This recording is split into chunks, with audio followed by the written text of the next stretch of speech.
சாரியில் வரலாம்ல, ரெட் கலர்ல. உங்க ஊர் ஸ்டைலு. நான் ஏன் அப்படி வரணும் அர்ஜுன்? ஆமால்ல, நீங்க எப்படி வரணும்? ஆனா வந்தா நல்லா இருக்கும். ஓவரா இமேஜினேஷன் பண்ணாம ஒழுங்கா வீடு பேசிடு. பாய். பை.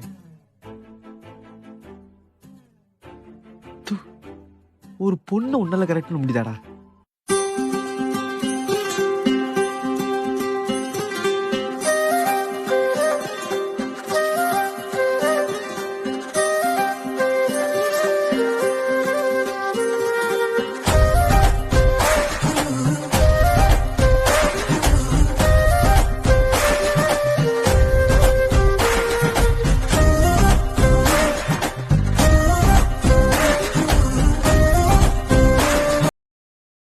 Download ShareChat.